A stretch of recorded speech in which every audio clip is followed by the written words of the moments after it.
سلام. بابا علی آقای گل، حال شما؟ خوبی؟ بابا چقدر خوشحال کردی ما رو. بفرمایید. خوبید شما؟ عجب دستتون درد نکنه. خیلی ممنون. عجب کارگاهی داری. خواهش میکنم، مال خودتونه. خیلی جالبه.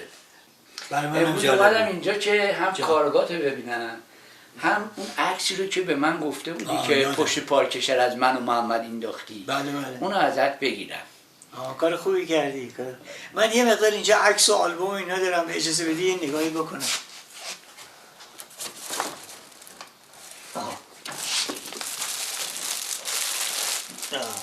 خوشبختانه گذاشتمش اینجا.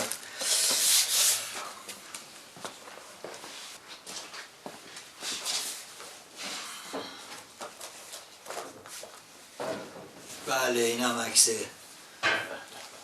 که قولش رو داده بودیم به شما.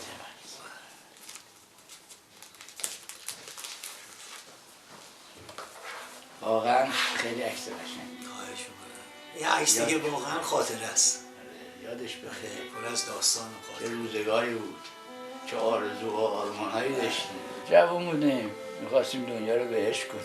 یه قابی واسه این داری که ما اینو با آبش ببریم. چیزایی تو این ردیفه حالا برای شما پیدا می‌کنم. دست درد نکنه. یه نگاهی بکنم. ممنونم. امیدوارم که یه چیزی قابل باشه. چند تا قاب دارم. نمیدونم. فکر میکنم خوب باشه. عجب عکسیه. چه روزگاری بود. چیه این عکس بهش دور داری؟ این عکس من و محمد فاتحچهره که ما دوتایی با هم درس خوندیم، ششم رو، سال آخر رو. بعد با هم برای کنکور درس میخوندیم. من رفتم برای دانشکده مخابرات ثبت نام کردم و یک روز تقریبا مونده بود تموم شه. اومدم به محمد گفتم من رفتم دانشکده مخابرات ثبت نام کردم. اگه تو هم میخوای بیا ثبت نام. محمدم رفت ثبت نام کرد. دانشکده مخابرات 2 مرحله بود. یه مرحله کنکور کتبی داشت، یه مرحله هم مصاحبه داشت که به انگلیسی هم مصاحبه می‌کردن. محمد رفتش منتها به خاطر اینکه معدلش 12.99 بود و شرط معدل اونجا برای مهندسی 13 بود، محمد به خاطر این 1 نتونست بیاد مهندسی. نتیجتاً فوق دیپلم قبول شد. من معدلم 16.5 بود. من اومدم رفتم رشته مهندسی. ما هر دوتا اون سال 1150 وارد دانشکده مخابرات شدیم.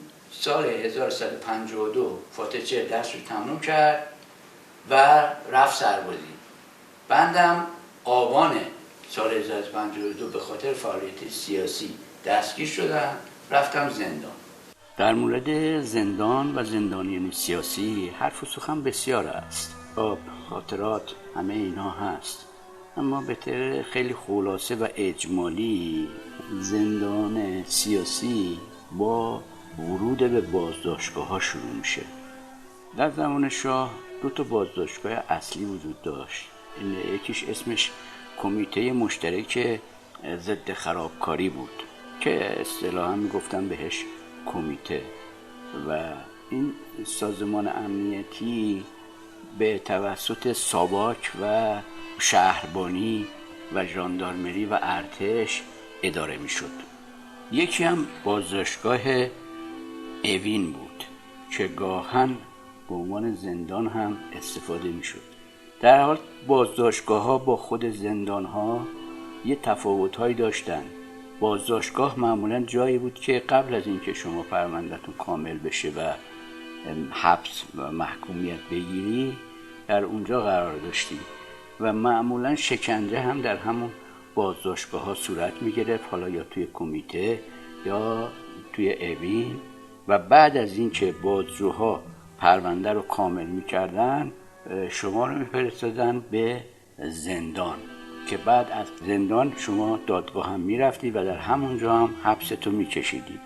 زندان هایی که اون زمان مطرح بودی که خود قصر بود، که از زندان های قدیمی تهران بود، قزلقلعه بود، قزلحصار بود، و این زندان هایی که معمولا افراد رو بعد از بازجویی ها اونجا می بردن. درباره تعداد زندانیان سیاسی زمان پهلوی ها هم اختلاف نظره. گزارش دقیقی وجود نداره. در تحقیقی که من و یکی از دوستان درباره تیپ شناسی زندانیان سیاسی آن دوران انجام دادیم، ما آمارهایی رو ارائه کردیم، اما به چاپ نرسید و به جای اون یه بخش کوچیکی از اون به نام فرهنگ و اصطلاحات زندان و زندانیان سیاسی قبل از انقلاب به چاپ رسید. اما در کمیته سابق یا موزه عبرت فعلی تعداد 8500 تا اسم بر دیوارها زده شده که اسم منم بین اونهاست و گفته میشه این 8500 نفر از یک روز تا چند ماه در کمیته موندن و بعد هم به قصر رفته و حبس‌های مختلف از چند ماه تا ابد گرفتن. اما به گمان من تعداد زندانیان پهلوی ها، یعنی هم پدر رضا شاه و پسر محمد رضا شاه، حدود 12000 نفر بودند که اگر اسامی این زندانیان رو با مدت محکومیت هاشون منتشر کنن دیگه جای اگر و امایی نیست. در مورد بحث شکنجه چیزیه که خب اونم حرف و سخن زیاده که زمان شاه شکنجه چطور بود، چقدر بود یا انواعش چی بود. در مورد اینها هم کتاب و مطلب و اینها نوشته شده و به هر حال به یک کلمه خلاصه میشه گفت که تقریبا همش درسته، یعنی همه انواع شکنجه ها بود. اما به عبارتی چیزی که خیلی باعث ناراحتی هست و بود اینه که باید این میزان جرم سیاسی با میزان محکومیت و حبس یا شکنجه‌ای که انجام میشه برابر باشه یا متناسب باشه. در اون زمان این تناسب وجود نداشت، یعنی کسایی که پرونده های سبکی هم داشتن ممکن بود که گاهن شکنجه های وحشتناکی بشن و میزان حبسی هم که به افراد داده میشد باز ممکن بود که نامتعادل باشه. اتهام سیاسی در ایران نیازمند اسناد و مدارکی نیست. خود من نمونه صادق این گونه متهم سیاسی در ایران هستم.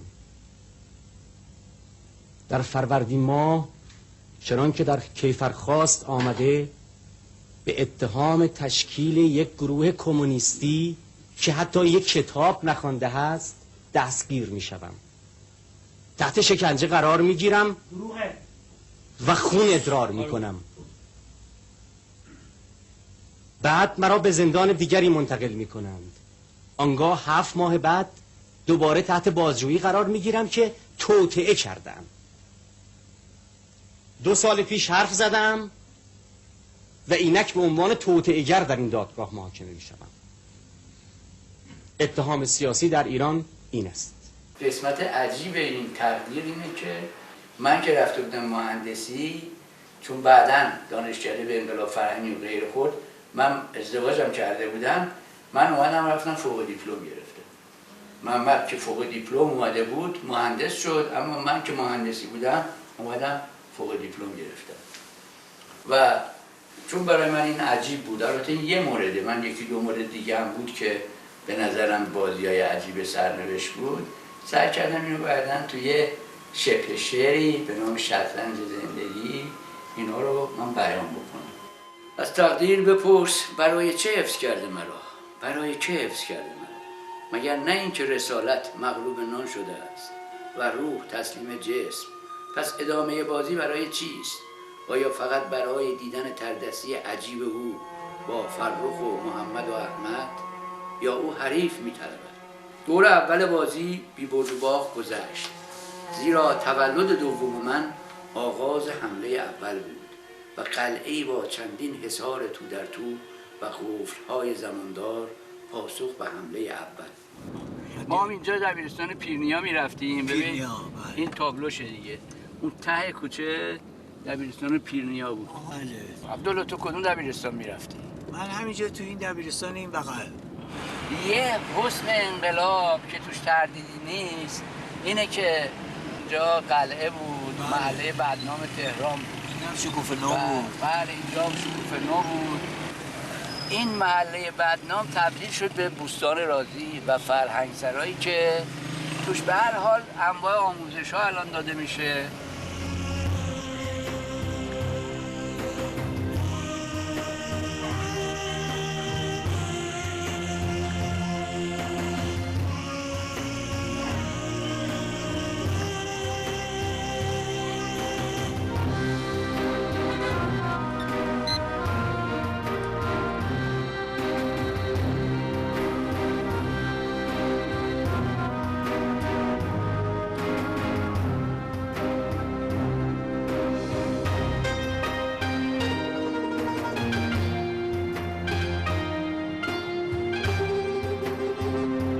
الان شهید حسینیونه.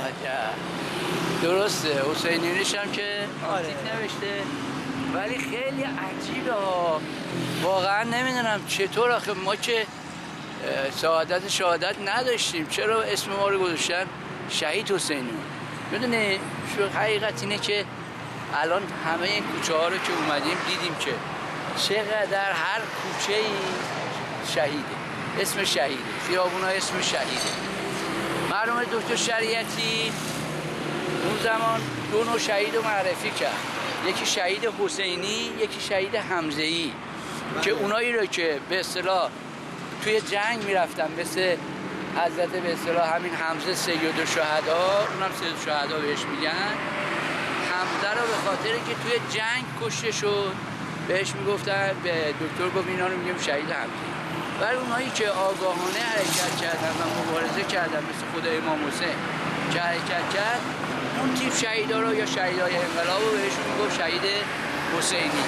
من خودم فکر میکنم ما 2 تا عنوان شهید دیگه باید اضافه کنیم بعد از انقلاب و جنگ.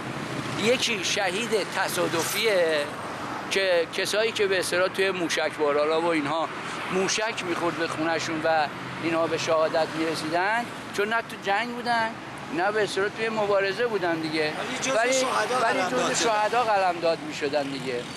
و اینها رو ما میتونیم به اصطلاح بگیم یه تک و توک هم اشتباه شده، مثل الان همین که من شهید نشدم. اینجا که این ساختمان جدید شما می‌بینید دومین بلوک میگن، پلاک میگن، هرچی میگن خونه شما بوده. سلام، شما خوبه؟ می‌خواستم یه سوال بکنم، این شهید حسینیون که اسم این کوچه به نام اون شده میشناسید شما؟ 6 سال 6 ساله این.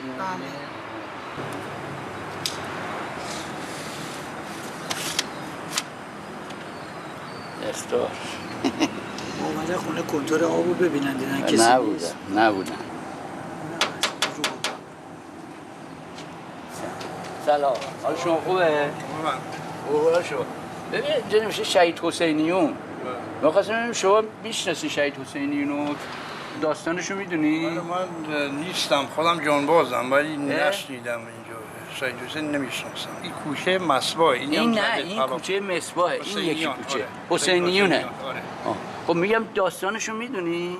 یه انسانی بوده که با مردم خیلی خوب تا کرده، با رفیقاش خوب تا کرده. من خودم حسینیونم، من هم خود این شهیده هستم.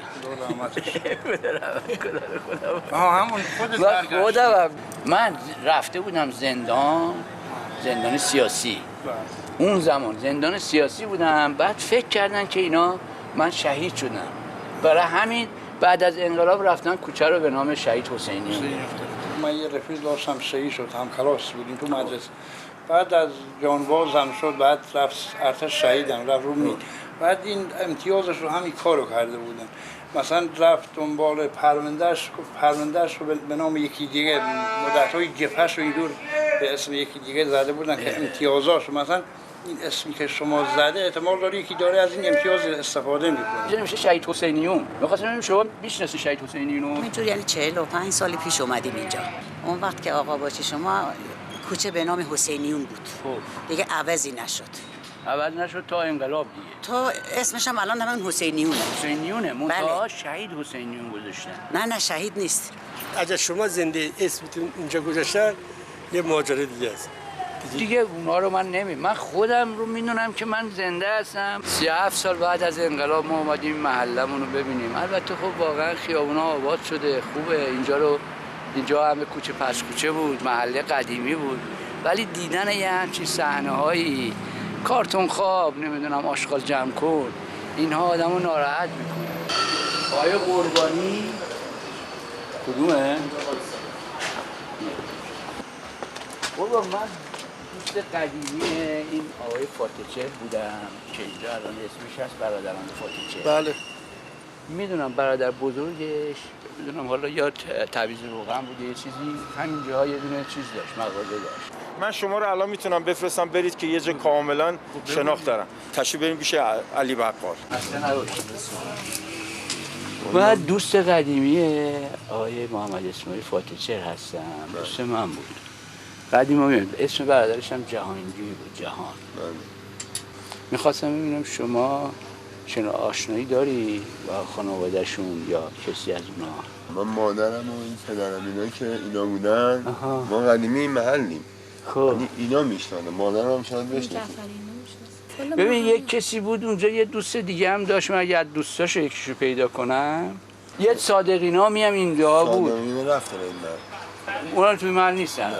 الان شما تشریف ببرین همین نیمه فروشی که اون برای خیامونه است، بغلش در است به نام خونه آقای جعفری. محمدم متولد 1350 بودش. من الان دنبال داداشش جهانگیرم، جهان. اگه داداشش رو پیدا کنم یا یکی از خانواده‌شون رو پیدا کنم، تلفنی ازشون داشته باشی به من بدی، من با خود اونا تماس میگیرم و این با عینالله کار داری؟ عینالله فاتحه؟ آره دیگه عینالله همون دو تا موندن، یکی جهان مونده یکی عینالله. اون داشتش که اینجا تعمیرگاه داشت اون چی شد؟ تعمیرگاه نبود. تعمیز روغن رو نمیگی؟ چرا؟ ماشین چیز بود، پنچری بود. پنچری بود. بله همون عینالله همونه. آره عینالله کجاست الان؟ بنبست اینجاست. بیا بریم. کوچه حقدوس. حقدوس هم دوست من بوده. اصلانی؟ نه کی میاد؟ نارمک میشینن.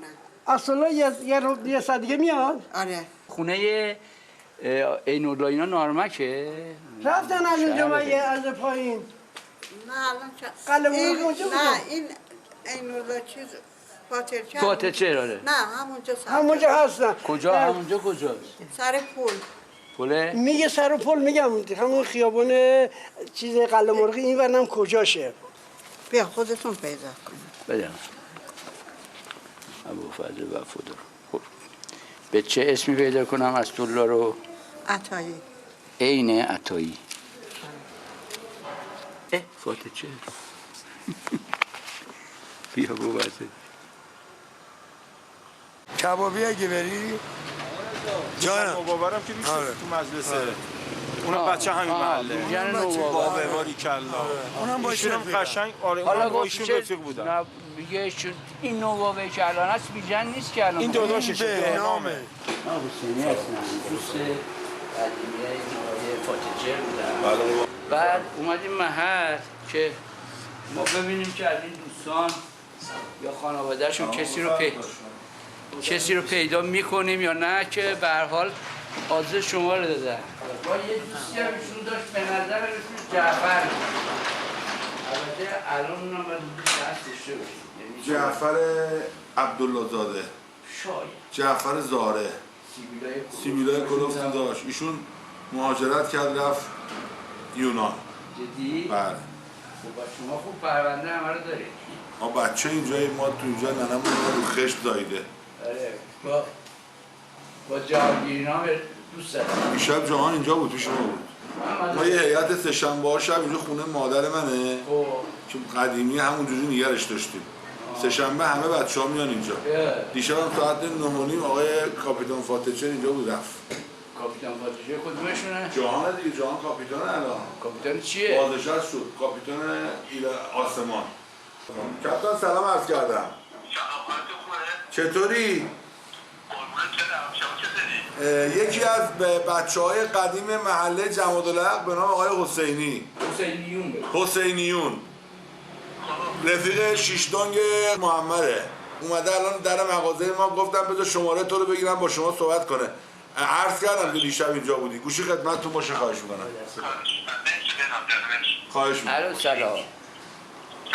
حال شما خوبه آقای جهانگیری؟ شما جهانگیری دیگه درسته؟ این خونه محمد فاتحه. اولی. اینا. بس دستم نزدن. دو تا اتاق بالا پایینه. یه اتاق بالا داره.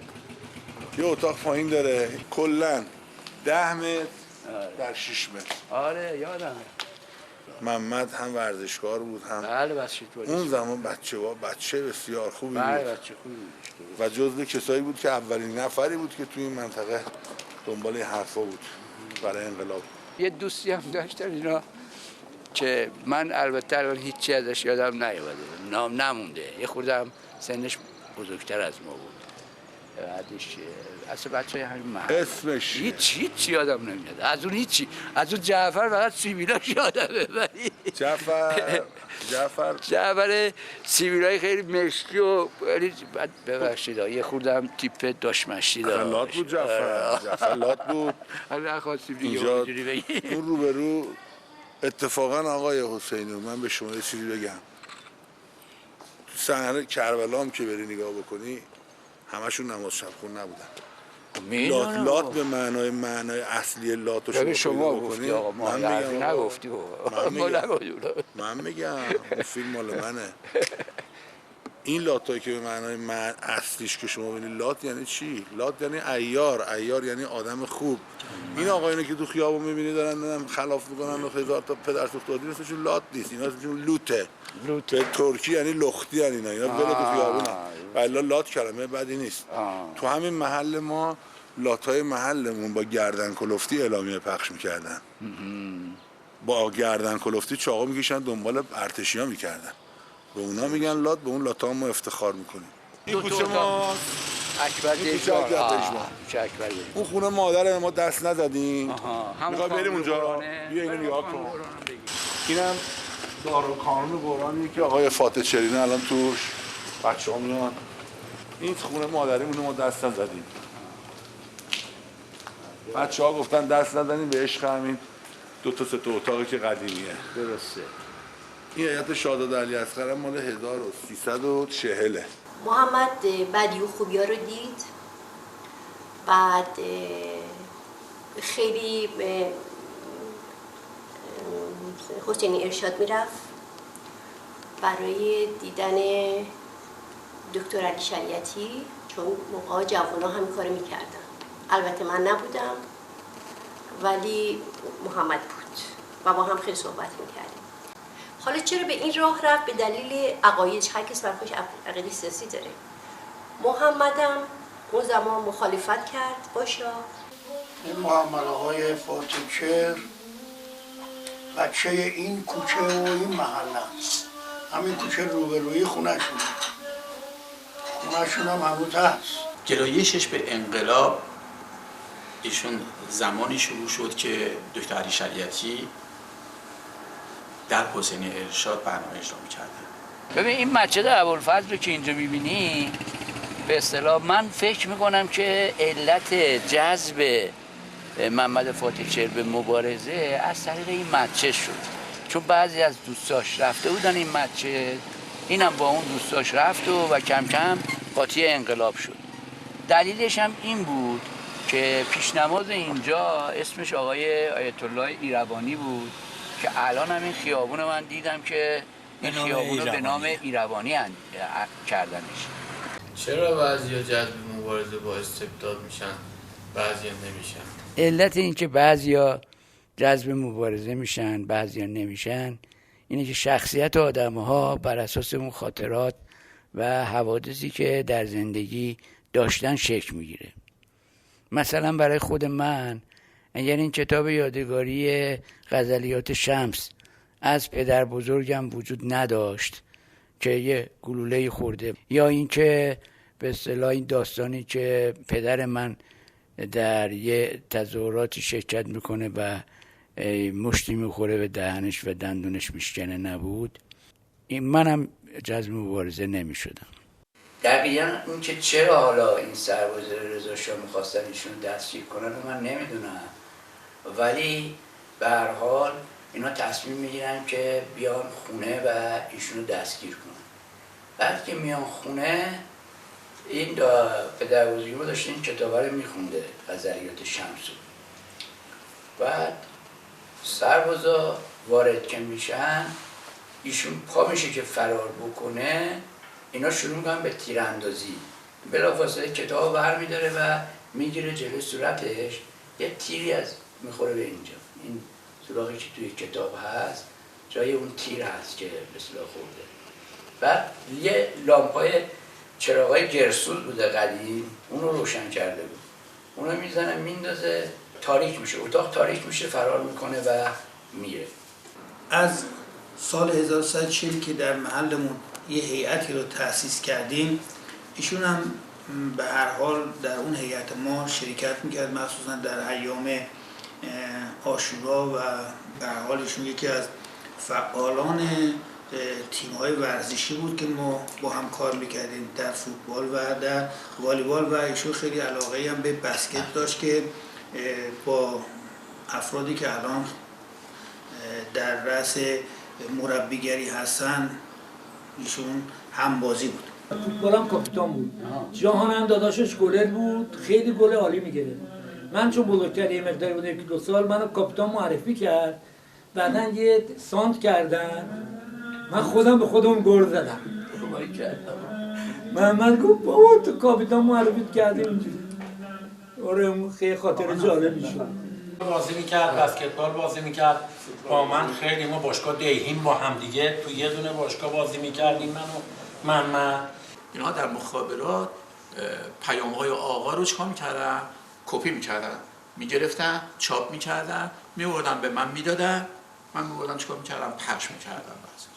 بذار با توجه به این مسئله رهبریت این انقلاب یک روحانی داشت. ببینید چون روحانی داشت به عنوان انقلاب اسلامی معرفی شد.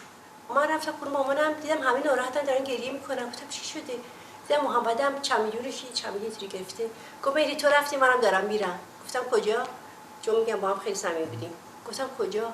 گفت من دارم میرم یه جای دیگه، حالا بعدم به تو میگم. چون تنها کسی که میدونست خونه تیمی داره منم تو خانواده.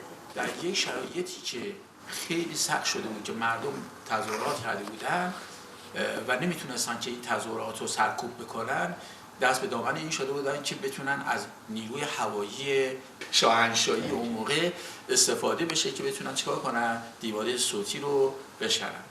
که محمد امام متوجه که میشه زنگ میزنه به برادر بزرگم، یه شما آیا این کارو میکنید اگر بهتون دستور بدن؟ اگر این کارو میکنید من یه وظیفه‌ای دارم، من این وظیفه‌م این هستش که اعلام میکنم. آقا دستور از چی داد؟ چون مستقیما با خود آقا در تماس بودم. که فعلی برمیگرده میگه که همون شیری که تو خوردی من هم از اون شیر خوردم. من وقتی که سال 56 اول 56 از زندان اومدم بیرون، دیدم که فاتحه هم مهندس شده هم سربازیشو گذرونده. یه ارتباطی داشتیم و بعد دیگه ماجراهای تظاهرات سال 56 بود و بعد سال 57 قابل از اینکه محمد وارد فعالیت‌های انقلابی شده و تو خونه هم کار میکرد اون موقع و تو اتاق فرکانسای میدون توپخانه کار میکرد و حتی اینجور که به اصطلاح شنیدم خودش هم 1-2 بار تعریف کرد روی این چیزهای خطای درب و اینا شنود میکرد و اطلاعاتش رو میداد به دیگران.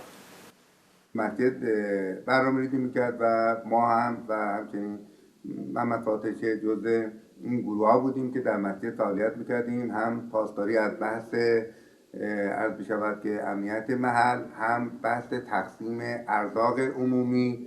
عرض بشود به خدمتتون گوسفند و گاوی میکشتیم و توزیع میکردیم، یا بحث توزیع نفت. اینا بچه‌هایی بودن که قبل از انقلاب اعلانیه‌ها رو پخش میکردن، کارهایی رو انجام میدادن برای انقلاب. شب قبل از انقلابم محمد 12 نفر از گاردیای شاه رو با دوستش بوده که محمد اونا رو میگیره، دست میبنده و تحویل بچه‌هایی که حالا هم دوره بودن و اون کار رو انجام میکردن که براشون خیلی جای تعجب، چون این که همون فری من خودش قبل از که خلبان بشه رنجر بوده، یه سری اطلاعات و محمد هم خیلی دوستش کار اون انجام بده. خونه اینا 35 متر بود. پدر اینا 4 تا پسر داشت. یکشون فریدون بود که واقعا یکی از افسرهای به نام ارتش اون زمان بود. بعد زمان جنگ، اوایل جنگ تو بوشهر افتاد. همین بچه ها بودن. همه اینا الحمدلله تو هیئت شاه پیدا کردن رو به همه کارها و این محل ما الان حدود فکر میکنم بیشتر از 60-70 تا فقط شهید داده. ایشون یکی از افراد انقلابی این محل بود و تحصیل کرده بود، مهندس مخابرات بود. برادر دیگرشون فریدون که خدا رحمتشون کنه، ایشون هم شهید شدن، خلبان بودن، هواپیماشو زدن، از جسدش فقط پاشو پیدا کردن چون کوسه ها خوردن تا اومدن ایشونو پیدا کنن. درست در همون روز اول مهر ماه سال 1350 من افتخار آشنایی با محمد عزیز، محمد فاتح شهر رو پیدا کردم. من نمیدونم حالا چی باعث شد که از همون روز اول ما به سمت هم کشیده شدیم و با هم دوست شدیم. هرگز اون روز رو فراموش نمی کنم که اولین نفری که من به طرفش رفتم و باهاش دوست شدم محمد هم کلا یه آدم جذاب بود، واقعیتش برای همه. خیلی سخت کوش بود. با سخت کوشی خودشو بالاخره به درجه دیپلم و وارد شدن به دانشگاه رسوند. اینم که مال جبهه خودمه. این هم همون روزیه که باز حضرت امام تشریف آوردن، من اینجا هی مرتب ازشون عکس میگرفتم. ما از وجب به وجب از جای به جای این دانشگاه با محمد خاطره داریم، چه از نظر فرهنگی، چه از نظر درسی، چه از نظر ورزشی، چه از نظر اجتماعی. سنگربندی کرده بودن، جاده ها رو بسته بودن، خیلی مشکل داشتیم اون روز تا رسیدیم به تهران. تا من خودم رسوندم اونجا، اومدم رسیدم به بچه ها گفتم که محمد کو؟ گفتن محمد رفت این پشت دوتا از این کوکتلا داشت بندازه و بیا. ما وایستادیم خدای محمدی، این بر بگردی، اون بر بگردی. رفتیم تو خیابون بالا رو ببین، تیراندازی هم شدید بود. خلاصه به این نتیجه رسیدیم که بیایم تو محل، بیایم ببینیم که اومده تو محل یا نه. اومدیم توی محل، متاسفانه دیدیم خبری ازش نیست، صحبتی نیست. من به اونایی که قبل از انقلاب شهید شدن در وقایع قبل از انقلاب یا در حین انقلاب ارزش زیادی برای شما قائلم. چرا که اونا هیچ چشم داشتی به هیچی نداشتن. درست. نه پستی میخواستن بگیرن، نه مقامی میخواستن بگیرن، نه پولی میخواستن بگیرن، فقط یک هدف داشتن: انقلاب. ما رفتیم تمام خیابون سرباز رو دیدیم، تمام خونه های مجاوره به اون خیابون رو دیدیم، تمام خونه هایی که درش باز میشد و کسایی میرفتن، یعنی نبود. اومدیم محل، خبری ازش نشد تا به این نتیجه رسیدیم که بریم بیمارستان ها رو بگردیم. بیمارستان ها رو دونه به دونه گشتیم، انقدر سوال کردیم، انقدر بالا پایین کردیم، هیچ جا، هیچ بیمارستانی هیچ اثری ازش نبود. درد جامعه اون زمان رو فهمید و به مسیری رفت که خودش دوستش داشت. جنازه ها از همین در بهشت پزشکی قانونی که وارد می شدی رو هم دیگه چیده شده بود، همین جوری که اصلا جای پا نبود. برق هم به طور کلی برقا رفته بود. وقتی محمد تیر میخوره کسی نمیتونه نجاتش بده، چرا که از اون بالا رفته بودن توی اون خونه های اون بالا روبروی پادگان اشرت آباد و گاردیا تیراندازی میکردن، ارتشیا. بعد که من اونجا رو همه رو نگاه کردم و من گفتن که توی زیر زمینم هست. من اومدم دیدم انقدر تاریکه که اصلا نمیشه چیزی رو دید. من گفتم آقا اینجا که نمیشه رفت، چجوری ما میخوایم بدیم، چجوری میخوایم ببینیم. یه چراغ قوه به من داد، یه دونه چراغ قوه به من داد. با این چراغ قوه رو بگیر، برو یکی یکی روی اینا رو باز کن، ببین اگر که ببین شناسایی کن. من خیلی چیزا رو مدیون هستم. ما با هم درس می‌خوندیم. مشوق اصلی من برای ادامه تحصیل، برای رفتن سر کار، حمایت کردن من در مسائل مختلف، حتی حالا شاید این مسئله که به دوربینم صحیح نباشه گفتنش، حتی برای ازدواج من. حوادث روز 22 بهمن ماه 1357. در ساعت 10 صبح روز 22 بهمن ماه 57 پس از ساعتها زد و خورد، پادگان اشرت‌آباد به تصرف مردم درآمد و بر اثر حملات مردم به تسلیحات ارتش، کارخانه‌ها و انبارهای اسلحه به دست مردم افتاد. رفتیم به حیف عرب، اونجا به ما یه ژورنالی رو دادن که عکس‌ها رو از کمر به بالا گرفته بودن. ما رو اون نگاه کردیم. وقتی رو اون نگاه کردیم ما محمد رو اونجا تو اون عکس‌ها دیدیم که گفتن محمد رو، یعنی ما گفتیم این شهید ماست، ولی گفتن ایشون تو قطعه 21 ما اونجا دفنش کردیم. روز 22 بهمن محمد شهید شد. خبرش روز 22 بهمن همونطور که عرض کردم خدمتتون، روز 22 بهمن بعد از پیروزی انقلاب به من رسید که همون موقع اشکال من سرازیر شد که چرا محمد نیست.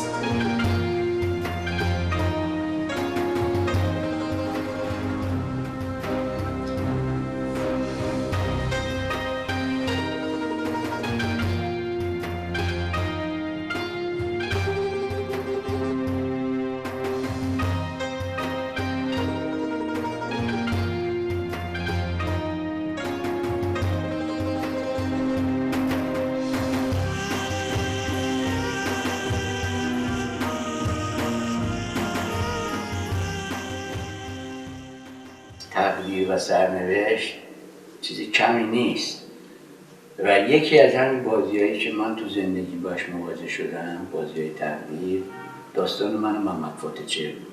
قسمت عجیب این تقدیر اینه که منی که سیاسی بودم، منی که هم محمد خیلی به اصطلاح پیشتر این فعالیت‌ها و اینها رو شروع کرده بودم، زنده موندم، اما محمد فاتحچهر اومد و شهید شد.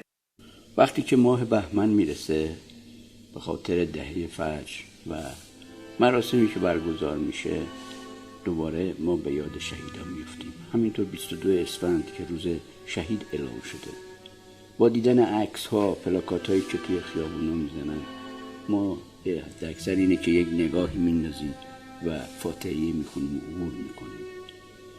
کمتر به آرمان ها و آرزوهای اونا فکر میکنیم که ببینیم آیا چقدرش تحقق پیدا کردن، چقدرش باقی موندن و این که اصلا چرا تحقق پیدا نکردند. بعضی از بنرها و پلاکات ها هم این یادآوری رو میکنند که واقعا کسانی که رفتند و شهید شدند به چه هدفی رفتند، چه هدفی داشتند. منم هنوز نمیدونم تعداد دقیق شهدای انقلاب و جنگ چقدره. اختلاف نظر هست در مورد شهدای انقلاب. آمار از 3164 تا شهید گفته میشه تا 70,000 و 100,000 شهید انقلاب. البته اینی که داریم ما صحبت میکنیم از 15 خرداد 42 تا بهمن 57. حتی اگر شهیدان خیلی کمتر هم بودن بازم فرق نمیکرد. تعداد شهیدها موضوع شهادت رو و هدف شهادت رو تحت تاثیر خودش قرار نمیده. البته توی اون آماری که حداقل رو بیان میکنه، یعنی 3164 شهید، 383 نفرشون در درگیری‌های خیابونی و اعدام‌ها شهید شدن. 2781 نفر هم در سالهای 56 و 57 در تظاهرات مردمی شهید شدن. اونم وقتی این پلاکات ها و شهیدا رو میبینه به یاد دوستای شهیدش میفته، بلافاصله به یاد سخنرانی پس از شهادت مرحوم دکتر شریعتی هم میفته که مضمونش این است: اکنون شهیدان کارشون رو به پایان بردند و هر کدامشون نقش خودشون رو خوب بازی کردن. معلم، جوان، بزرگ، کودک، کارگر، مهندس، بازاری، روحانی، از مذاهب مختلف، اقلیت‌های دینی، مسیحی، یهودی، مسلمان، حتی کسانی هم بودن که به هیچ دینی پابند نبودن، همه شهید شدن و رفتن و حالا ما موندیم. تماشاگر اون چه میگذرد، تماشاگر تصاویر یادبودهای اونا توی خیابون، توی قطعات شهدا، تهران، بهشت زهرا، گورستان‌های شهرستان‌ها، شهیدان که دوست و خویشاوند ما بودن. مهمترین ویژگی شهیدان آگاه این بود که جسارت و شجاعت و ایمان بیشتری داشتند. انسان کامل خیلی کم و نادره. به قول حافظ از باد خزان در چمن دهر مرنج فکر معقول بفرما، گل بی عیب کجاست؟ سلام. حال شما خوبه؟ خوش آمدید.